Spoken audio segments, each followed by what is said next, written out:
आपल्या विहिरी आहे, आपल्या बोरवेल्स आहे, आपले चेकअप टँक्स आहे, या त्यामध्ये आपण जे पाणी काढतो त्या आधारावर आहे. आता आपल्याला सगळं माहिती आहे की हे बोर रिचार्ज आहे. आता हा रिचार्ज म्हणजे काय, ज्या प्रकारे आपण आपल्या मोबाईलवरचा रिचार्ज करतो या कन्सेप्ट जे आहे ना, आपल्या ज्या आयडिया म्हणजे क्षमतेमध्ये ट्रेनिंग बंदर आहे याचा असा काय अभ्यास आहे, याचं संशोधन झालं आहे. नदीमध्ये पाणी कशा प्रकारे होत आहे, ज्या पाण्याचा उपचार करून आपण सगळ्या भरपूर पाणी काढतो. साधारणतः एका गावामध्ये 55 लिटर पाणी लागते 1000 लोकांच्या अवस्थेच्या हिशोबाने खूप उपसा होतो. आता हे पुन्हा बरोबर प्रभाव आहे. आपल्याला माहिती आहे की जमिनीच्या पाण्याचा स्तर हा वर्षानुवर्ष खाली चालला. जर असाच जर खाली जाईल आपल्याला पिण्यायोग्य पाणी मिळेल चांगलं पाणी मिळेल का, कारण जेवढं तुम्ही खाली जाल तेवढं क्षाराचं प्रमाण पाण्यामध्ये जास्त आहे. जेवढं डीपमध्ये जाल तेवढं क्षार जास्त. आता तुम्ही काढा पुन्हा क्षार आपल्याला माहित आहे या जो क्षाराचा प्रकार आहे त्यामुळे सुद्धा जमिनी खराब होतात. तर त्यानंतर पाणी साठवण्याचे आपल्या प्रकार आहे.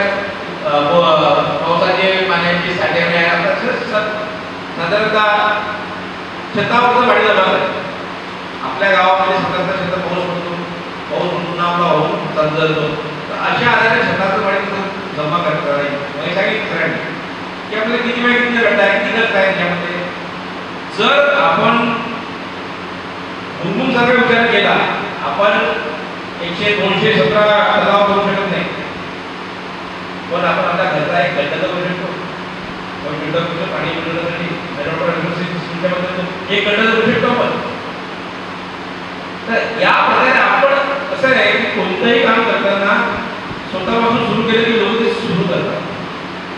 कोणत्याही चांगल्या कामाला लोकांना असतात की आज गावात कोण पाणी भरतात बोलतील, पण नंतर हळूहळू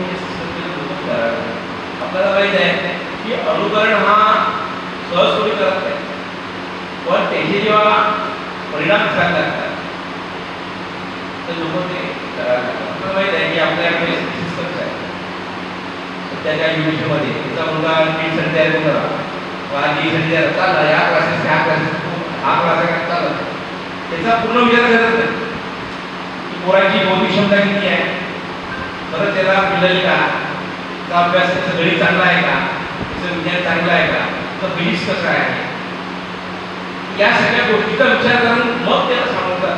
गणितामध्ये त्याला 55 मार्क आहे, फिजिक्समध्ये ॲव्हरेज मार्क आहे, आपण त्याला पुढे वाढवतो का की घरून बांधून कसंही पण इंजिनियर होतं. हे अनुकरणाची पद्धत आहे. साधारण तिथे गेला का आपण, पण कोणतेही चांगलं काम कोणतंही चांगलं काम जेव्हा सुरू केलं आपण लोक सुरुवातीला विचार करतात. उत्पादन बघून स्वतःला सांगितलं की ज्यावेळेस तुम्ही काही निघालीसाठी काम करायला 230 लाख झाडं लावण्याची साधी गोष्ट आहे का?